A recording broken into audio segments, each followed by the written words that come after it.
नमस्कार। Public news में आपका स्वागत है। मैं हूं कुमार अमिताभ।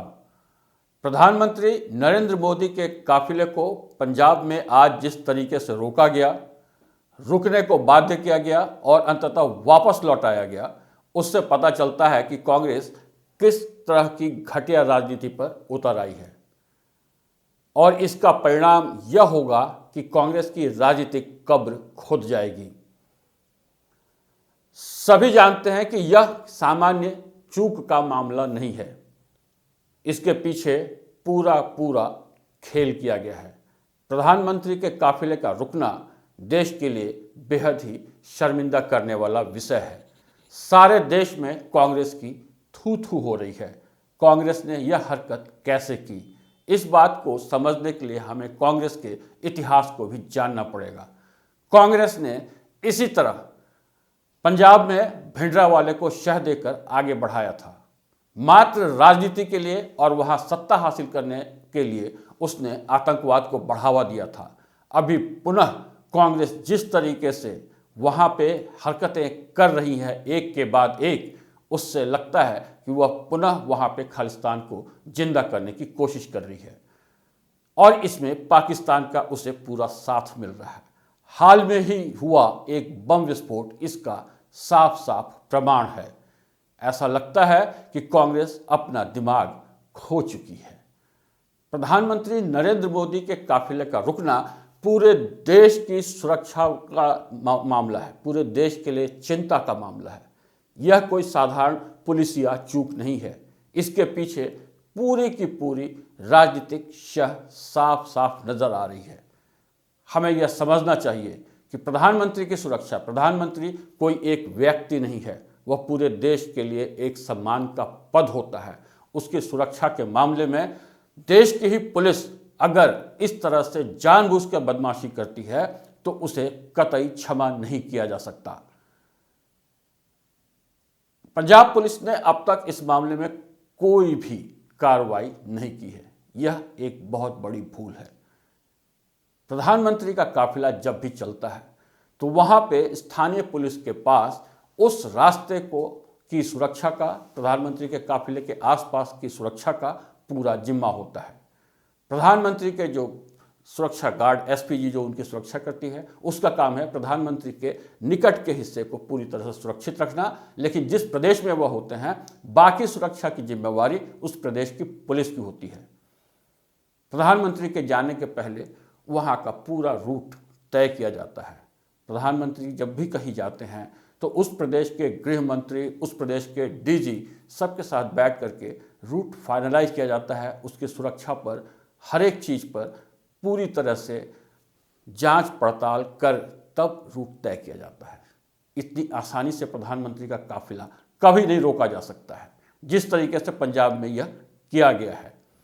पंजाब में जब इस रूट को क्लियरेंस दिया गया, उस वक्त यह देख लेना चाहिए था कि इस रूट पे कोई बाधा है कि नहीं। जब रूट पर काफिला जा रहा था, उस वक्त अचानक लोग कैसे आ सकते हैं। ऐसा बताया गया है कि वहां पे साफ साफ दिख रहा था कि पुलिस वाले प्रदर्शनकारियों के साथ मस्ती कर रहे थे, उनके साथ चाय पी रहे थे और इस बात की उन्हें कोई चिंता नहीं थी कि प्रधानमंत्री को जाना है तो रूट क्लियर रहना चाहिए था। इसके बजाय वह उनके साथ गपशप कर रहे थे। प्रधानमंत्री के रास्ते पे किसान ट्रॉली, ट्रक के साथ कैसे आ गए? कैसे पंजाब सरकार ने क्लियरेंस दिया कि इस रूट से प्रधानमंत्री को ले जाया जा सकता है? बहुत सारे प्रश्न उठेंगे। लेकिन अभी पंजाब में जिस तरह की घटिया राजनीति कांग्रेस कर रही है, सबसे पहले उससे निपटने की जरूरत है। इस बात को अच्छी तरह समझ लेना चाहिए कि यहाँ पे टेक्निकली कोई सुरक्षा की चूक नहीं है। चूक करवाई गई है और राजनीतिक दृष्टि से करवाई गई है। इसका नुकसान अल्टीमेटली पंजाब को होना है। प्रधानमंत्री 42,750 करोड़ रुपए की विभिन्न योजनाओं की घोषणा करने वाले थे। आज वह पंजाब को सौगात देने जा रहे थे। पंजाब में बठिंडा से उतर के हुसैनीवाला जाना था प्रधानमंत्री को, जहां उन्हें स्वतंत्रता सेनानियों को श्रद्धांजलि देनी थी और उसके बाद वहाँ 2 मेडिकल कॉलेज और दिल्ली अमृतसर कटरा की एक्सप्रेसवे और कुछ कुछ कई योजनाओं की उन्हें घोषणा करनी थी। पंजाब का नुकसान केवल और केवल कांग्रेस अपने राजनीतिक लाभ के लिए कर रही है। कांग्रेस किस हद तक गिर सकती है उसका नज़ारा सबने देख लिया है, और ये कोई पहली घटना नहीं है। हमारे देश में जब से नरेंद्र मोदी की सरकार आई है, ऐसी घटनाओं की बार बार हम आवृत्ति देख रहे हैं। पंजाब एक सीमावर्ती राज्य है। सीमावर्ती राज्य में इस तरह की हरकत बेहद खतरनाक हो सकती है। 15-20 मिनट तक प्रधानमंत्री का काफिला रुका हुआ था, उनके ऊपर ड्रोन से हमला हो सकता था। जहां उनको फ्लाईओवर पर रोका गया था, वहां फ्लाईओवर के नीचे बम लगा सकते थे।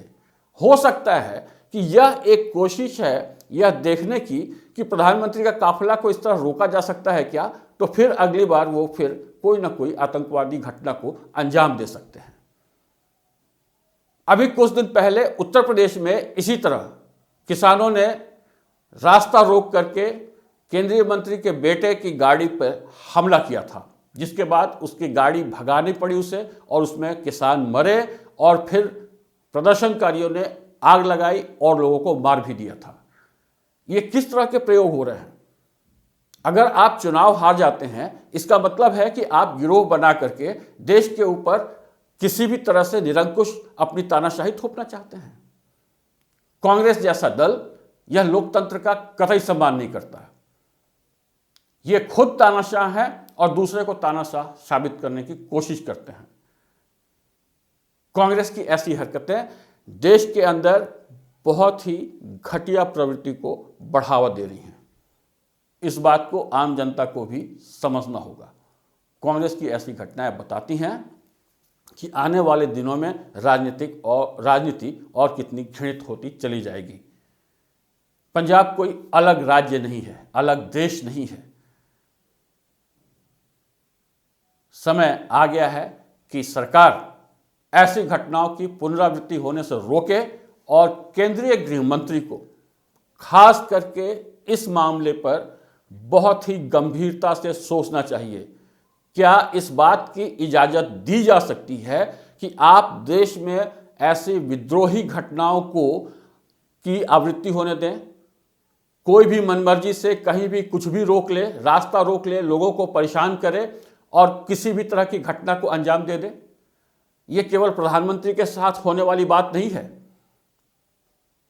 गत 1 वर्ष से दिल्ली के सारे बॉर्डर एरियाज में सड़कों को रोककर आम जनता को, लाखों लोगों को जिस तरीके से परेशान किया गया, उसे भूला नहीं जा सकता। यहां जब लोकतंत्र है तो लोकतंत्र में जिसको बहुमत मिला है, वह सत्ता में आया है, उसे तय करने दीजिए कैसे काम करना है और क्या काम करना है। अगर आपकी उनसे सहमति नहीं है, आप अपनी बात मनवाना चाहते हैं, तो चुनाव जीतिए, सत्ता में आइए और अपने हिसाब से काम कीजिए। लोकतंत्र का मतलब यह होता है, यह नहीं होता कि करोड़ों लोगों ने जिसे प्रधानमंत्री बनाया है उसे कुछ हजार लोग मिलकर के ऐसी घटिया हरकत करके बाध्य कर दे कि वो कोई भी काम न कर पाए,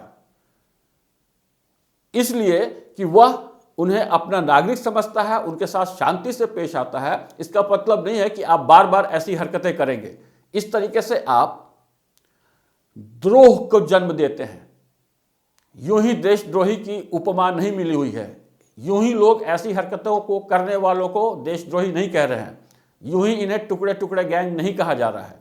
आज बुरी तरह एक्सपोज हुई है कांग्रेस, और इसका खामियाजा उन्हें जल्द भुगतना पड़ेगा। उम्मीद है कि केंद्रीय गृह मंत्री अमित शाह इसके ऊपर सख्त से सख्त कार्रवाई करेंगे और देश में इस तरह की विद्रोही हरकतों को, विद्रोही घटनाओं को और विद्रोही मिजाज के लोगों को सख्त से सख्त सजा देंगे। जय हिंद, धन्यवाद।